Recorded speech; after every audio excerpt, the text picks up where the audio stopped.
warahmatullahi wabarakatuh. Bismillahirrahmanirrahim. Alhamdulillahi rabbil alamin. Wa bihi nasta'inu ala umuri dunya waddin. Asyhadu an la ilaha illallah wahdahu la syarika lah. Wa asyhadu anna sayyidana Muhammadan 'abduhu wa rasuluhu la nabiyya ba'dah. Allahumma shalli wa sallim wa barik wa karrim wa 'azzim wa majid ala habibina wa syafi'ina wa qurrati a'yunina Muhammadin wa ala alihi wa sahbihi ajma'in. Subhanaka la ilma lana illa ma 'allamtana innaka antal alimul hakim. Rabbi shrah li sadri wa yassir li amri wahlul 'uqdatam min lisani yafqahu qawli bijahin nabi wa alihi. Qala Allah Ta'ala wa qur rabbi zidni ilma. Wa qala Rasulullah sallallahu alaihi wasallam talabul ilmi fariidatun ala kulli muslim. Wa qala alhamdulillah, segala puji bagi Allah Subhanahu wa taala yang telah mengumpulkan kita kembali dalam majelis yang mulia ini dalam rangka tafaqquh fid din, mendalami dan mempelajari ilmu agama yang diantaranya adalah ilmu Islam, yaitu fiqih, ilmu iman, tauhid, wa ilmu ihsan, yaitu tasawuf. Alhamdulillah, kemarin telah kita bahas tentang najis ya, dan segala hal yang berkaitan dengannya. Nah, sekarang kita masuk di dalam permasalahan inti daripada semua yang kita terangkan mulai awal kita membahas akhir. Apa itu as-shalah? Jadi sholat itu diwajibkan oleh Allah untuk ditegakkan, bukan cuma untuk dikerjakan. Karena itulah Allah Ta'ala berfirman wa aqimus sholah, tegakkanlah sholat. Nah, menegakkan sholat ini bukan cuma mempelajari sholat mulai takbir, tidak. Tapi arti menegakkan di sini dijelaskan oleh Al-Habib Abdullah bin Alawi Al-Haddad radhiyallahu anhu, bahwasanya menegakkan sholat itu ada dua. Ada menegakkan secara zahir atau lahiriah, dan menegakkan secara batin, ya, lahir dan batin. Nah, lahiriah ini berkaitan dengan mengerjakan segala rukunnya, menegakkan atau melengkapi segala syaratnya. Dan syarat-syarat itu sudah kita sebagian telah kita jelaskan di pembahasan yang kemarin. Di antara syarat daripada sholat akan kita jelaskan ya. Dulu.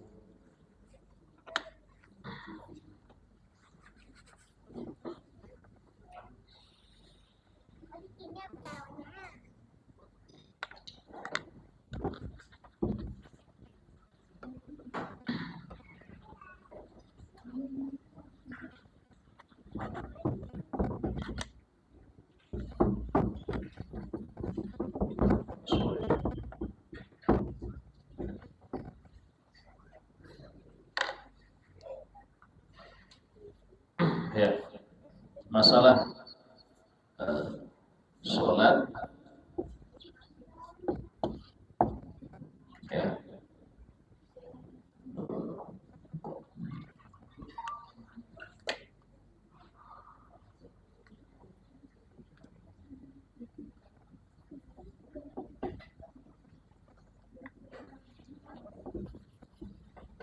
Nah, permanen kan. Nah, permanen gitu.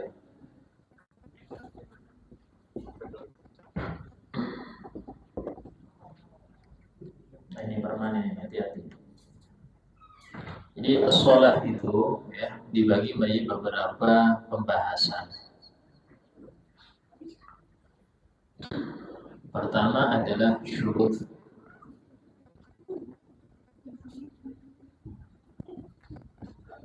atau syarat-syaratnya. Kemudian rukun arkan atau rukun-rukunnya. Kemudian mubtilat yang membatalkan. Ya, mubtilat yang membatalkan apa saja. Kemudian sunan atau adab, sunah-sunahnya, adab-adabnya sama. Ya, selanjutnya makruhat.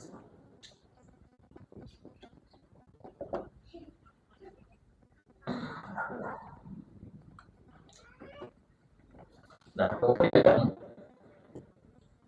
dalam hal ini yang wajib untuk diketahui, ya, ini harus tahu semua. Nggak sah sholat kalau nggak ngerti tiga ini. Dan berapa banyak dari kita sholat tapi belum ngerti, ya. Nah, sholatnya orang yang nggak ngerti 99% bisa nggak sah karena dia sholat tanpa belajar, cuman model ngikut-ngikut aja, yang ngikut, tapi nggak ngerti yang batal apa nggak tahu. Yang penting sholat itu rentan, rawan batal. Karena itulah mengapa Nabi bersabda, "Shollu kama ra'aitumuni usolli." Sholatlah kalian seperti kalian lihat aku sholat. Di situ Nabi seakan-akan mengarahkan belajar dulu. Belajar dulu. Kalau nggak belajar, maka nggak bisa sholat. Karena itulah belajar sholat itu harusnya sebelum balik. Harusnya sebelum balik. Dan ini cuma penguat aja ya. Saya jelaskan ini hanya pengingat saja. Insya Allah sebagian mungkin sudah ngerti, tapi perlu diulang. Nah, kalau ini tidak wajib mempelajarinya. Yang tiga ini syarat sudah, mau nggak mau harus belajar ini. Nah, sekarang syarat itu ada dua. Ada syarat wajib, syurut wujub, syarat wajib sholat. Ada syarat sehatus sholat, syarat sahnya. Ya, dan ini beda. Artinya syarat wajib ini apa, Ustaz? Kalau syarat wajib itu lengkap, orangnya wajib sholat. Kurang satu nggak wajib sholat. Kalau ini lengkap, sholatnya sah. Kurang satu nggak sah sholatnya. Jadi ada perbedaan, ada syarat wajib, ada syarat sah. Nah, sekarang kita membahas yang syarat wajib apa saja. Saya tulis di sini ya. Yang pertama, Islam. Orang kafir tidak sah sholatnya. Ya. Orang kafir tidak sah sholatnya. Walaupun itu mereka di neraka itu disiksa karena nggak sholat. Jadi siksaan di neraka itu bermacam-macam. Ya, sejumlah berapa jumlah kewajiban dan jumlah larangan.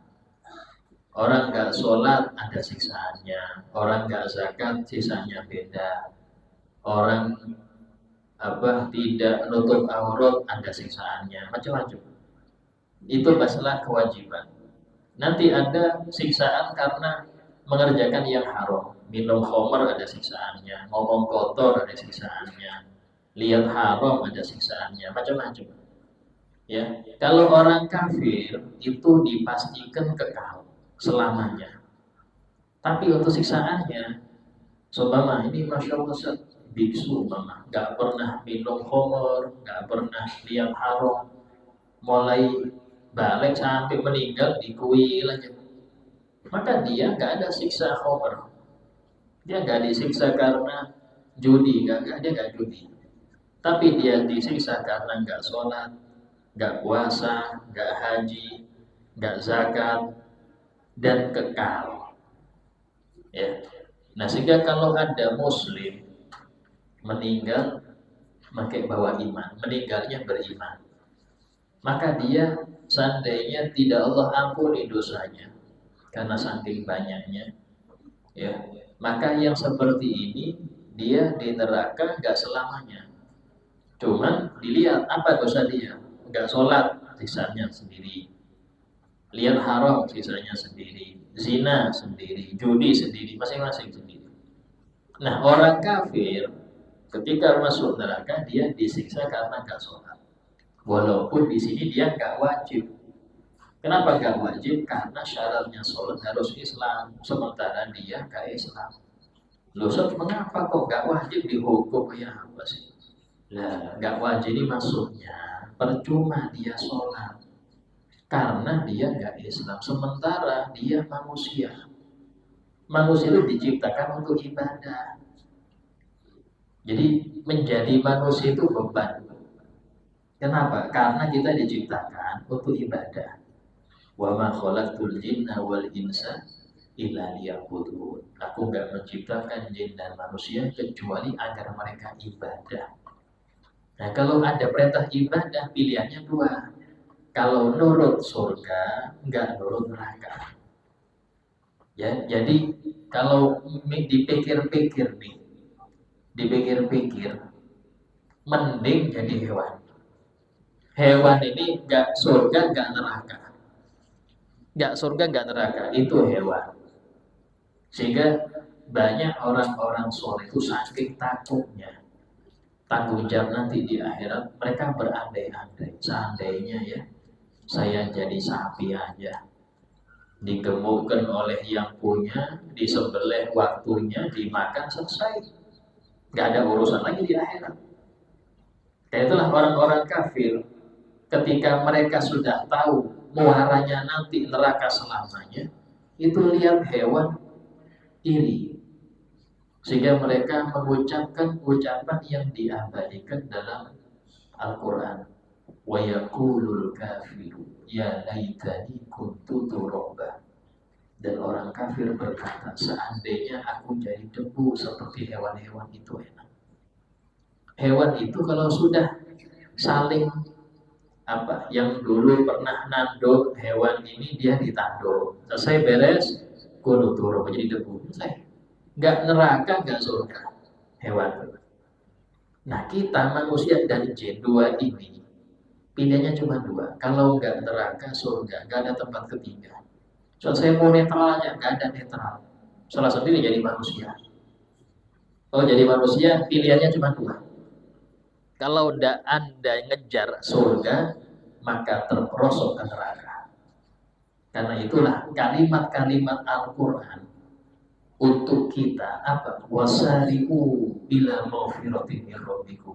Bersegeralah menuju ampunan Tuhan wahai para pendosa. Wa jannatin arduhas samawati wal ardh. Bersegeralah kepada surga yang luasnya langit dan bumi. Suruh bersegera. Ada lagi, fas'au ila dzikrillah. Bersegeralah menuju zikrullah. Kenapa? Ngejar surga itu wajib. Jangan santai, santai gak usah. Hidup dibuat santai aja, lu repot tak bisa kecemplung juga kalau santai. Orang-orang yang santai ngejar surga itu nyesel di akhir. Karena Allah nggak pernah bilang santai, lari, kejar, fafirru ilallah di Quran. Lari menuju Allah, lari, karena ajal nggak ngerti. Dari sini bagaimana seseorang menjadi manusia itu beban. Kalau dia ngerti kewajiban dia sebagai manusia ini, dan manusia ini gak cuma muslim, yang kafir pun manusia. Karena itulah orang kafir wajib sholat, tapi gak sah sholat dia karena dia gak ada Islam. Karena itulah dia disiksa di akhirat karena gak sholat. Yang selanjutnya balik, ya. Anak yang belum balik gak wajib sholat. Artinya dia kalau gak sholat pun gak dosa. Tapi orang tua wajib nyuruh anaknya sholat semenjak dia umur 7 tahun. Kalau orang tua belum balik juga usah, biar aja tidur, kasihan, dia dosa, orang tua dosa. Kenapa? Karena urusan anak itu gak sholat, urusan dia. Urusan Anda nyuruh, kewajiban Anda nyuruh. wa'mur ahlaka bis-shalah. Perintahkanlah keluargamu untuk sholat. Ini perintah. Artinya orang tua, termasuk orang tua di sini, walinya ya, pamannya, kakeknya yang ada di rumah wajib nyuruh sholat. Urusan nanti anak itu nggak mau, bukan tanggung jawab kita. Contoh ini anak pintar fikih gitu. Ayo nak sholat, nggak wajib juga, Pak. Ya yang penting abah selesai mau nyuruh, engkau urusan. Yang penting kalau dia belum balik gitu ya. Kalau sudah balik wajib. Nah, ini untuk urusan wajib. Yang ketiga berakal. Ya, yang ketiga berakal. Orang gila tidak wajib sholat. Termasuk berakal itu, nggak berakal ini tidur.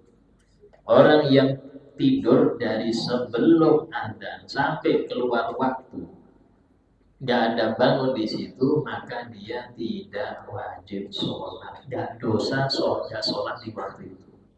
Tapi kalau dia sudah bangun, ngerti, ini sudah ada, sudah asar ini, saya belum zuhur, maka dia wajib qadha. Cuman dia nggak dosa, nggak sholat zuhur di waktu zuhur karena dia nggak sadar, nggak berakal.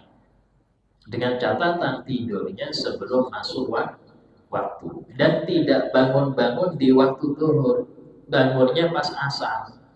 Maka ini kata ulama ma'dzur, dia dimaafkan karena nggak sholat zuhur.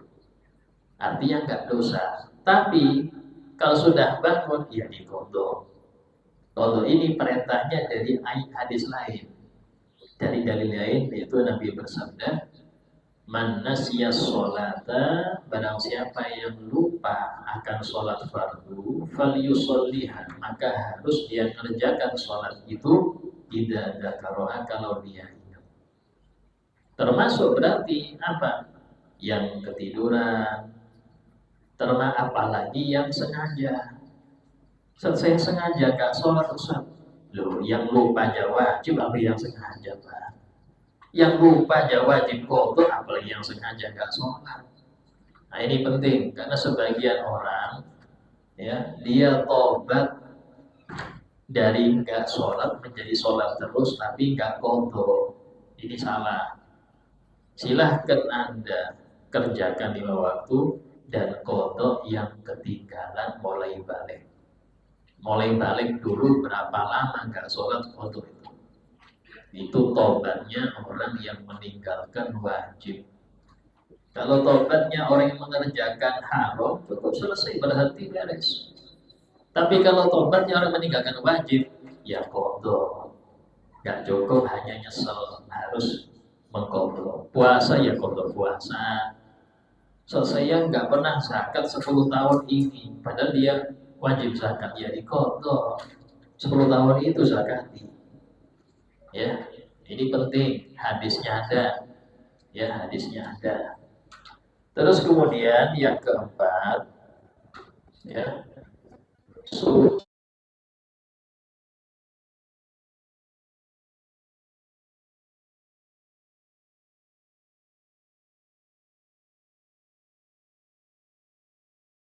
perempuan yang sedang haid maka nggak boleh sholat, sedang nifas nggak boleh sholat. Tapi tadi dia harus tahu darah dia yang keluar ini haid atau istihadah. Kalau istihadah wajib sholat walaupun keluar darah terus. Kalau haid nggak boleh sholat, berarti wajib dia belajar tentang haid. Ini haid apa Anda? Dia wajib tahu. Nggak boleh. Ini setiap darah pasti haid, nggak bisa. Karena darah yang keluar dari jalan depan perempuan itu 3. Nifas, haid, istihadah. Nifas sama haid nggak boleh sholat, nggak boleh puasa, nggak boleh dihubungin, ya nggak boleh masuk masjid, nggak boleh baca Quran. Istihadah beda, wajib sholat, wajib puasa, boleh didatengin, boleh baca Quran, boleh megang Quran, karena dia seperti orang buang air kecil, tapi bentuknya darah.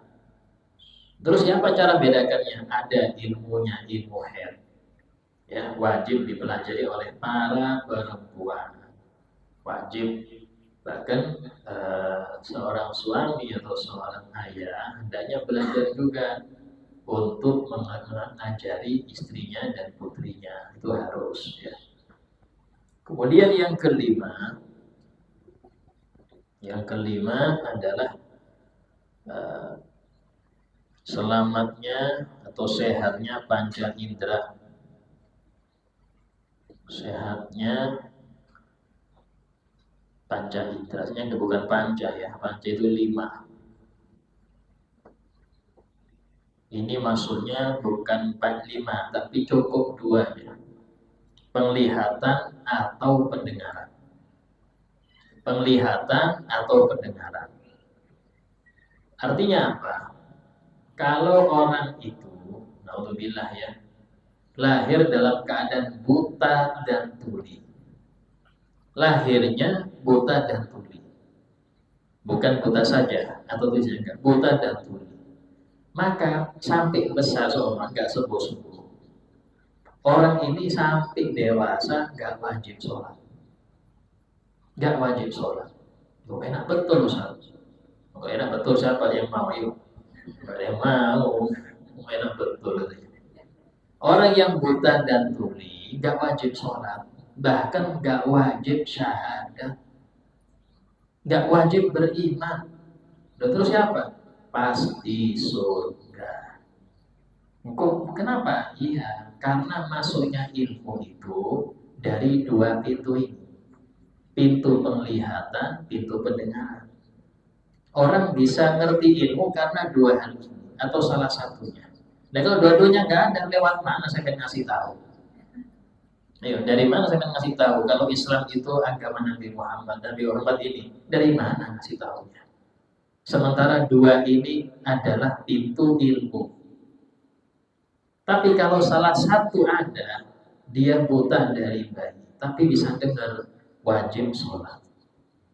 Dia tuli dari bayi, tapi bisa melihat, wajib belajar, wajib syahadat, wajib sholat, karena bisa. Nah, ini penting. Cuman kalau orang itu mengalami buta dan tuli setelah balik, setelah bisa ngerti, wajib sholat. Karena dia ada kesempatan untuk belajar Islam. Paham di sini? Nah, itu. Yang keenam, ada 6 ya, sampainya dakwah. Sampainya dakwah. Ya, tanpa nada ya, dakwah saja. Dan artinya apa? Artinya orang ini telah sampai kepadanya tentang Islam. Berarti kalau ada orang tinggal di pedalaman, nggak pernah ada ustadz nyampe situ, nggak pernah ada media karena nggak ada wifi di situ, sinyal apa lagi?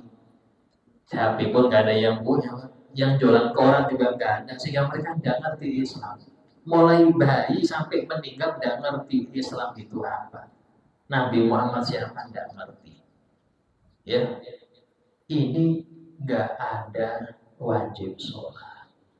Artinya nggak disiksa karena nggak sholat. Jangan sholat, wajib iman loh nggak ada.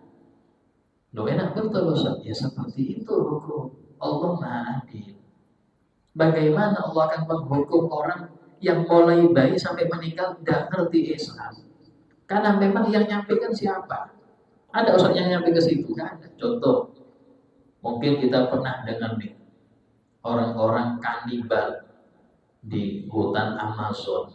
Siapa yang mau jadi ustaz situ? Ayo, tinggal tulangnya dong gitu. Gak ada. Dari pembangunan ke situ gak bakalan mau. Nah, yang ke sana gak ada. Sehingga walaupun mungkin mereka nyembah berhala, mau nyembah macam-macam sudah, gak berpakaian, zina, makan bangkai macam-macam, tidak dosa. Kenapa? Ya belum ada yang ngajari. Selama aja mereka nggak ngerti. Ya, sehingga kita dalam ini kita tahu berarti nenek moyang saya, Sebelum Islam datang ke Kalimantan, ya apa hukumnya mereka? Apakah mereka di neraka, Ustaz? Tidak. Mau Islam belum datang, Pak.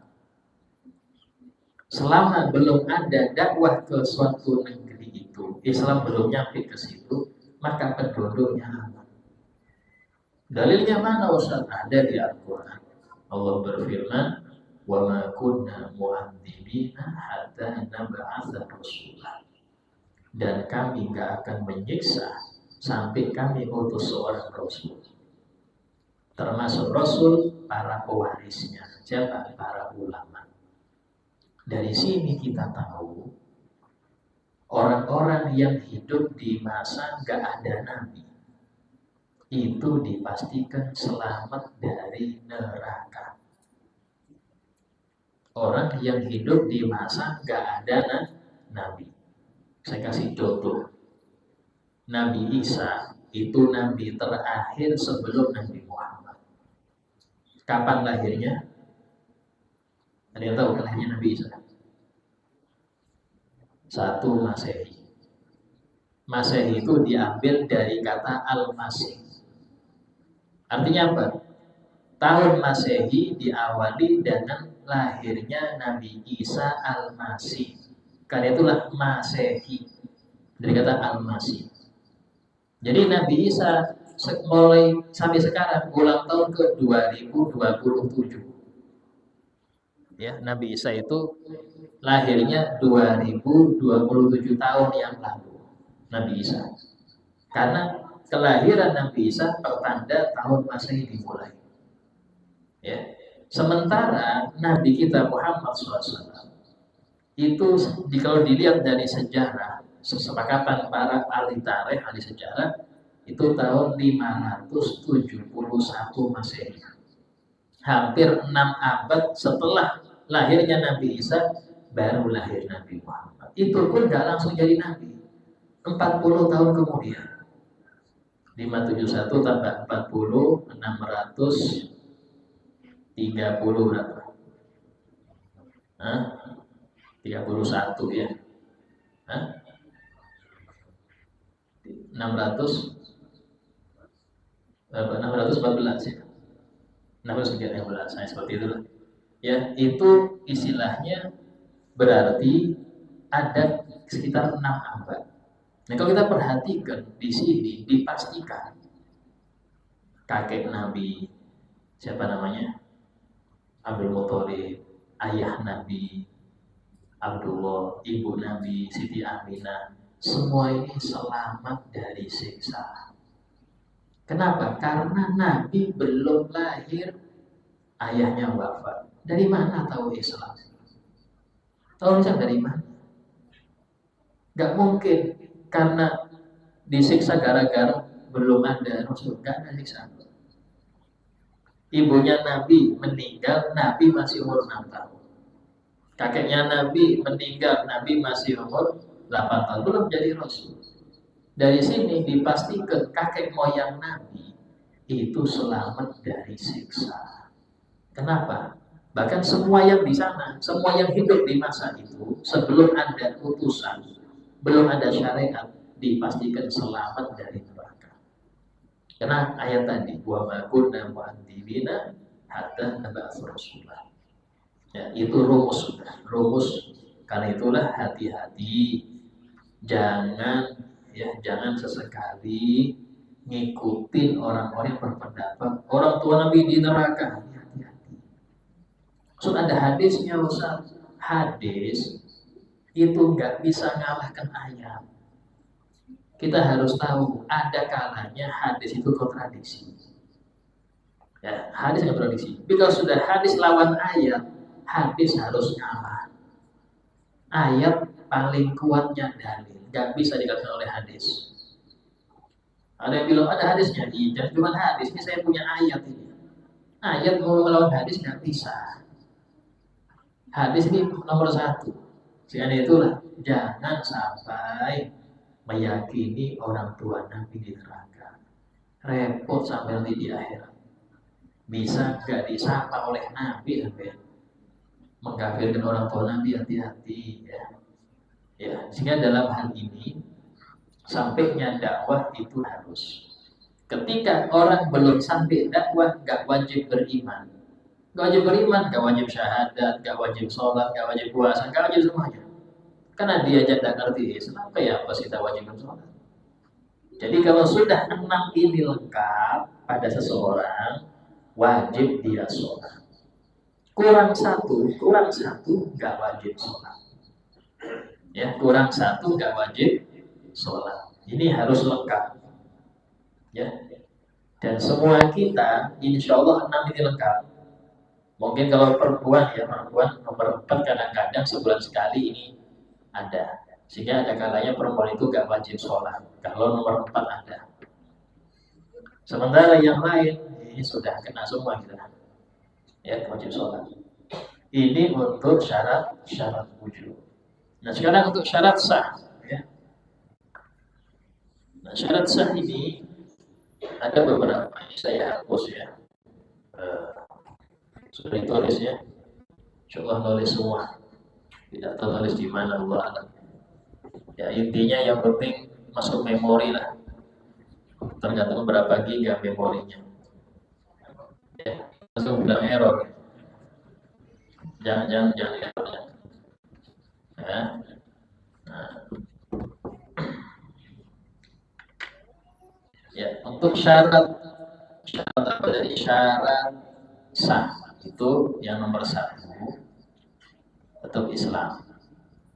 Pertama, orang kafir gak sah sholat walaupun dia gerak-gerak gak sholat, gak disahkan.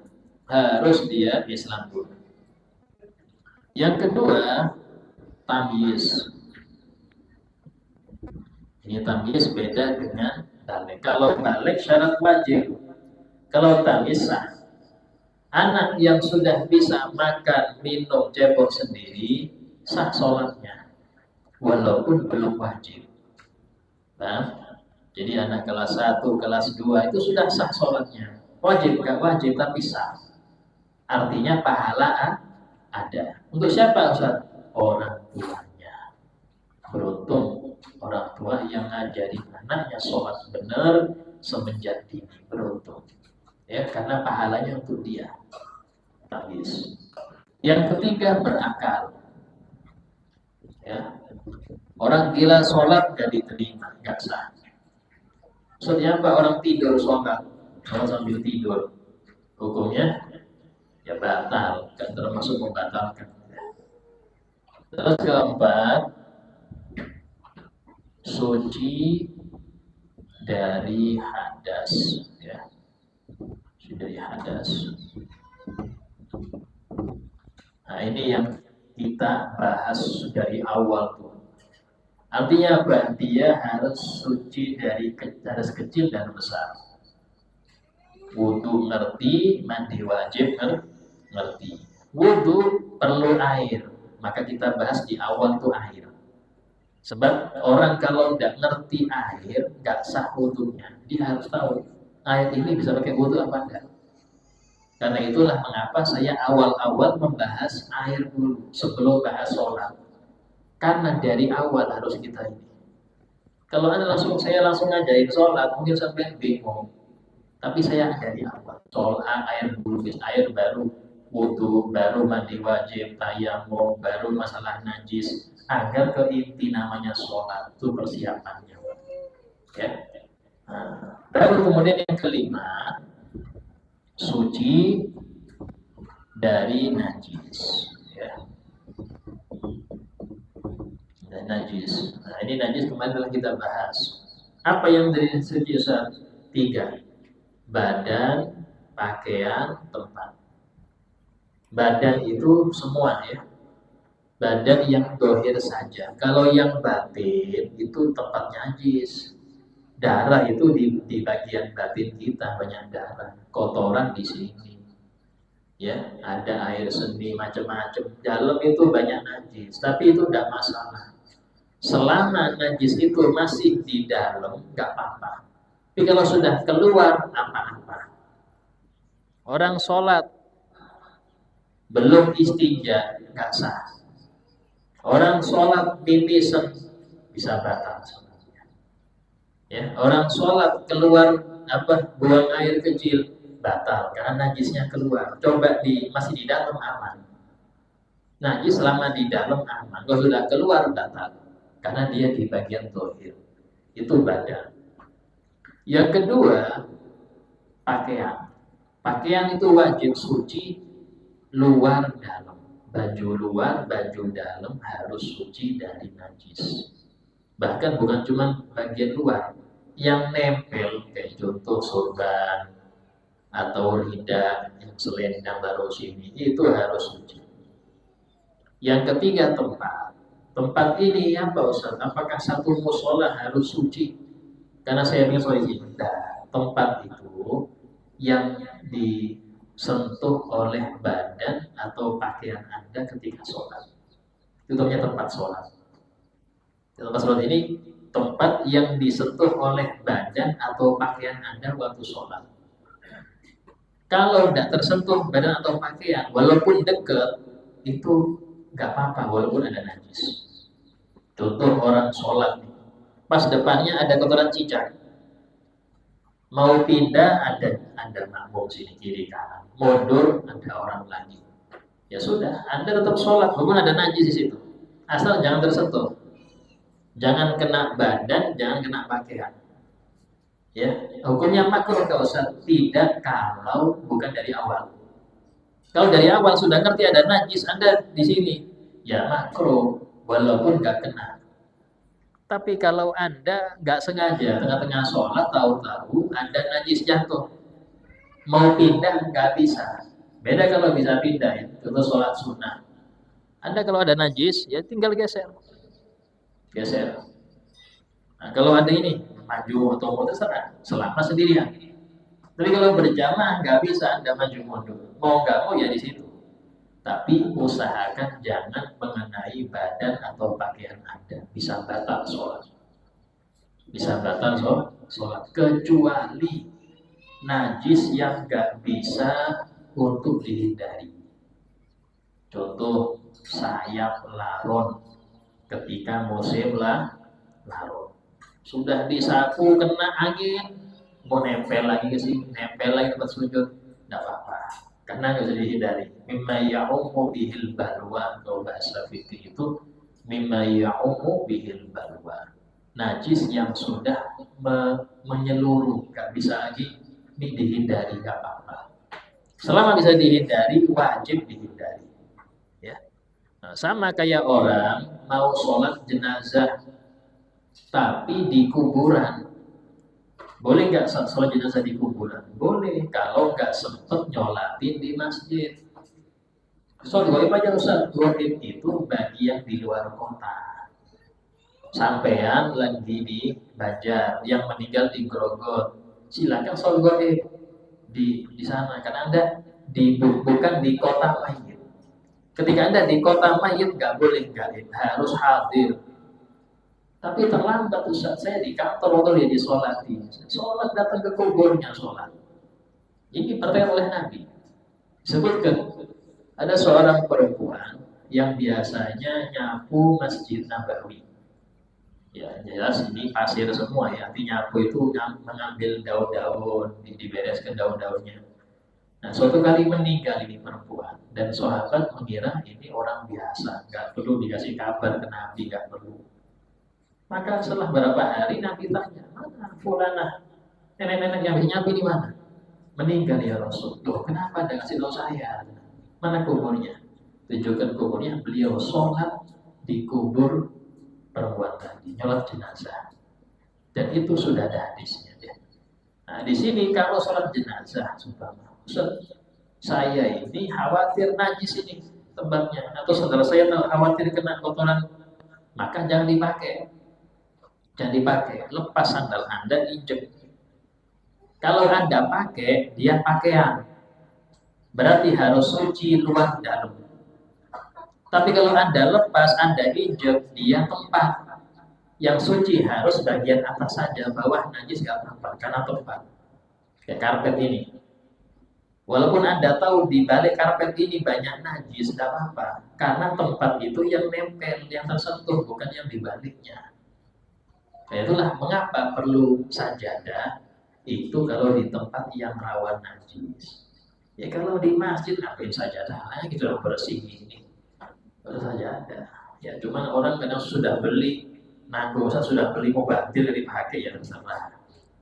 Tapi aslinya sajadah itu dibutuhkan di tempat, contoh sampean ke sawit, lagi kebun, ya khawatir kena kotoran apa, pakai sajadah. Anda sholat di jalan raya karena macet, nggak bisa berangkat sebentar, ini waktunya sudah masuk, nunggu ke musola kelamaan, sholat di trotoar situ, pakai sajadah. Yang sajadah ini intinya biar gak kena najis. Seandainya nih ada kotoran kering, Anda tutupin sajadah, Anda sholat di atasnya, sah. Karena yang najis bagian bawah, ini suci, ini namanya tempat sholat. Sama kayak sandal. Sandal karena sholat jenazah ini nggak ada sujud, nggak ada duduk, cukup berdiri aja. Maka tempat sholat cuma yang ada pijak. Nah, sehingga ketika Anda menginjak sandal, maka itu di tempat sholat. Yang harus suci cuma bagian atas. Tapi kalau Anda pakai sandalnya, dia pakaian. Kalau pakaian luar dalam harus suci. Jadi sini orang yang tahu sandalnya najis jangan dipakai, tapi lepas dan diinjak untuk sholat jenazah. Paham di sini? Itu namanya tempat ya. Selanjutnya yang nomor berapa ini? Nomor 6 ya. Nomor 6. Nomor 6 nutup aurat. Ya. InsyaAllah kita lanjutkan yang akan datang beberapa orang. Sebelumnya saya mau bertanya, silakan tanyakan.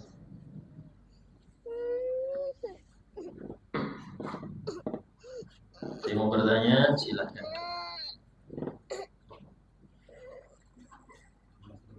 Iya. Waalaikumsalam warahmatullahi wabarakatuh.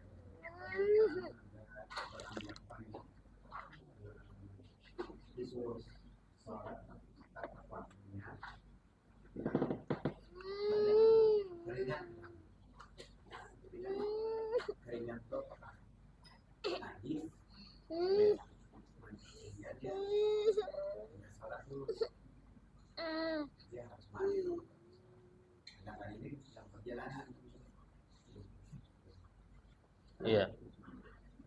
Keringat itu tidak najis. Ulama sepakat keringat itu suci. Ya, kecuali mungkin kayak keringatnya kudanil itu bentuk darah dia. Merah, kayak kudanil itu merah. Ini apakah najis apa enggak? Itu hilaf. Tapi kalau keringat semuanya hukumnya suci ya. Adapun alasan dia mengakhirkan sholat dari waktu awal, tidak apa-apa.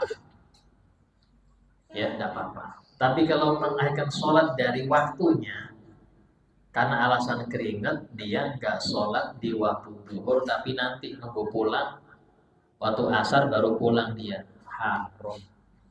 Karena dia sadar, 6 syarat ini lengkap. Ya. Kalau sudah 6 syarat lengkap, wajib sholat. Karena itulah nggak ada alasan berkeringat lainnya, nggak ada alasan. Memang disebutkan orang yang dia penuh keringat, istilahnya itu aroma badan kan, itu nggak boleh dia masuk masjid berjamaah, itu nggak boleh.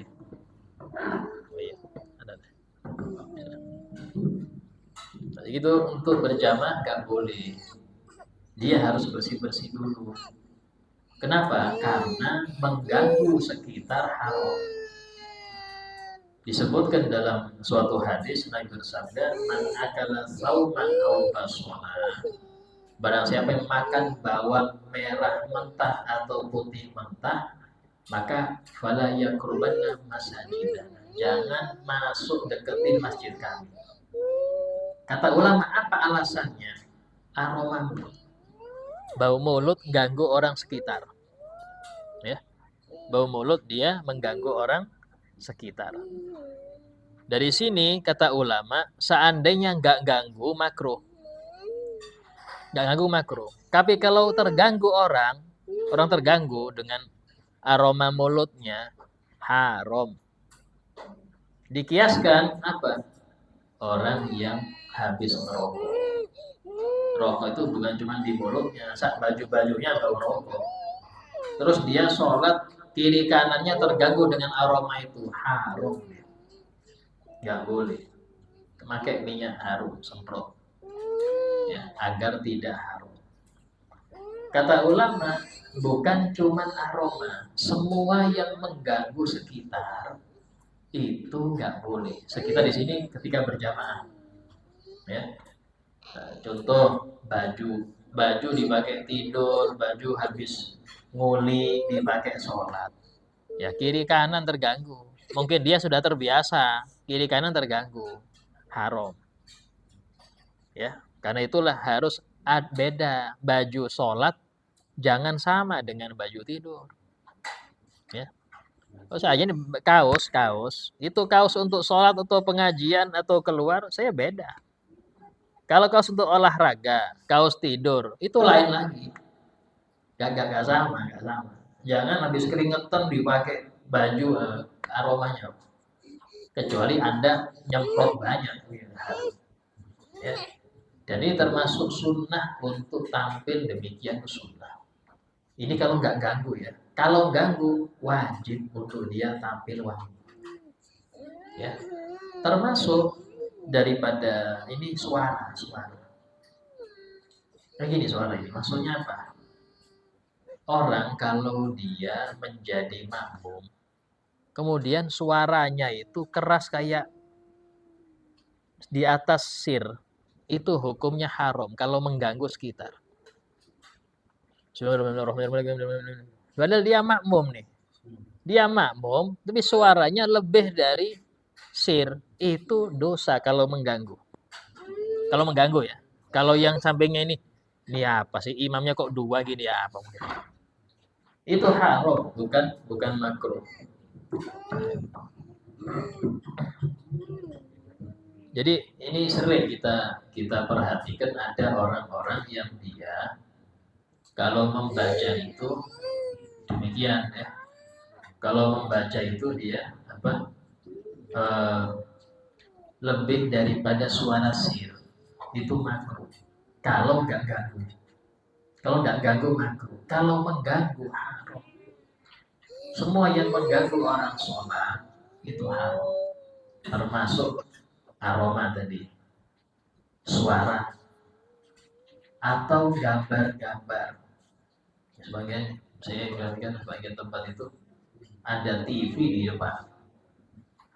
Kayak bagus, itu malah menghilangkan khusyuk. Ya. Apalagi ada tulisannya, orang fokus tulisan. Ini ganggu orang sholat. Bahkan kata ulama, makruh sholat itu menghadap pemandangan alam. Ya, depan danau yang indah. Saya khusyuk, kenapa? Mikir ke danau enak, tenang hati saya. Itu ngelamun, Pak. Khusyuk itu Anda mengartikan yang Anda baca. Anda baca apa? Iftitah. Apa artinya? Itu namanya hadir hati. Ya kalau ngelamun ya bukan khusyuk. Bisa tidur itu. Ya ini penting. Ya, sehingga dalam hal ini harus kita tahu di situ. Ya mari kita membaca ya. Ini sholawatnya ya.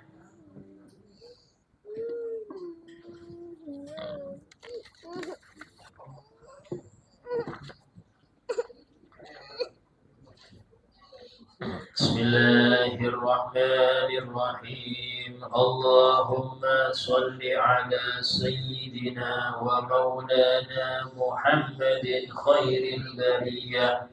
Salatan tusallimuna biha wa tusallimu ahlana wa auladana wa aqribana وأحبابنا ومعلمينا ومتعلمينا وأصدقاءنا وجيراننا وتسلم بيوتنا ومساجدنا ومعاهدنا ومدارسنا ومزارعنا ومكاتبنا وجميع محلاتنا وأموالنا من شر زلزلة الأرض وحركاتها ومن شر الأمطار والرياح والصواعق وغيرها ومن شر السيارات والطائرات والبواخر وجميع المركوبات وأنواعها ومن شر الوباء والآفات والعاهات وأشباهها ومن شر الجن والإنس والوحوش والطاغوت والشياطين ومكايدها ومن التردي والهدم والحرق والغرق وجميع المصائب ومختلفاتها ومن كل بلاء في الدين والدنيا والآخرة بجاه المصطفى وعلى آله وصحبه وسلم تسليما لا حول ولا قوة إلا بالله لا حول ولا قوة إلا بالله لا حول ولا قوة إلا بالله لا حول ولا قوة إلا بالله لا قوة إلا بالله لا حول ولا قوة إلا بالله لا حول ولا قوة إلا بالله لا حول ولا قوة إلا بالله لا حول ولا قوة إلا بالله لا حول ولا قوة إلا بالله العلي العظيم لا إله إلا الله محمد رسول الله في كل لمحة ونفس عدد ما وسعه علم الله لا إله إلا الله محمد رسول الله في كل لمحة ونفس عدد ما وسعه علم الله لا إله إلا الله محمد رسول الله في كل لمحة ونفس عدد ما وسعه علم الله لا إله إلا الله محمد رسول الله في كل لمحة ونفس عدد ما وسعه علم الله اللهم يا ربنا جبنا لبرنا برساكن kanggo ngaji lughah haji barakain nabi wali Allahumma ya rabbana cukupana labirana berasake kanggo ngaji lughah haji barakain nabi wali Allahumma ya rabbana cukupana labirana berasake kanggo ngaji lughah haji barakain nabi wali Allahumma ya rabbana cukupana labirana berasake duit ake kanggo ngaji lughah haji barakain nabi wali Allahumma salli وسلم على سيدنا محمد بشرى صلاة تبشرنا بها وأهلنا ومولدنا وجميع مشايخنا ومعلمنا وطلبتنا وطالبتنا آمين يومنا هذا إلى يوم الآخرة. اللهم صل وسلم على سيدنا محمد صاحب البشرى صلاة تبشرنا بها ولدنا وأولادنا وجميع مشايخنا ومعلمينا وطلبتنا وطالبتنا من يومنا هذا إلى يوم الآخرة. اللهم صل وسلم على سيدنا محمد صاحب البشرى صلاة تبشرنا بها وأهلنا وأولادنا وجميع مشايخنا ومعلمينا وطلبتنا وطالبتنا من يومنا هذا إلى يوم الآخرة. يا ربنا تعرفنا بأننا اقترفنا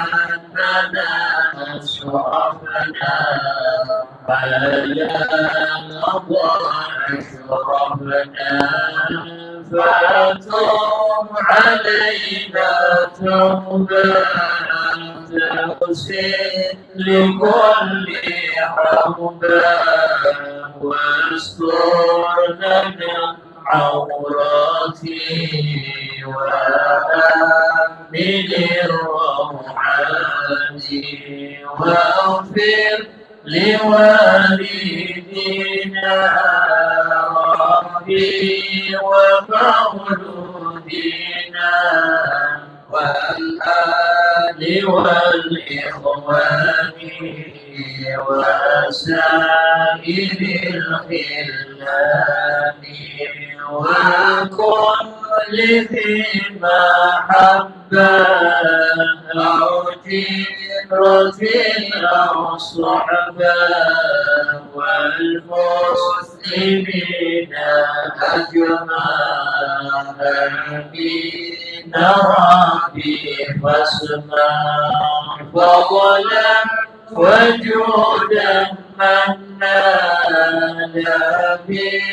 بحساب منا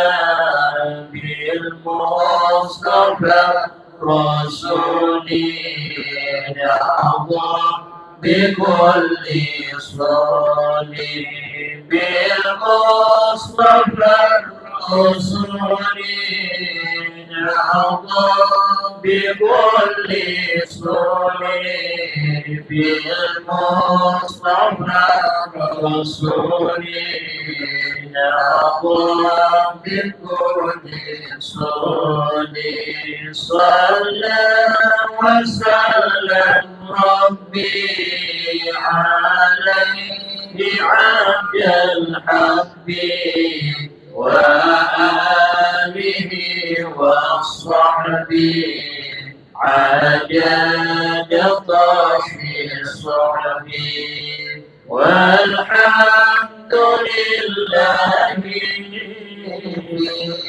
البدء والتناهي حمدا كثيرا دائما محبة الناس. سبحانك اللهم وبحمدك أشهد أن لا إله إلا أنت أستغفرك وأتوب إليك. السلام عليكم ورحمة الله وبركاته.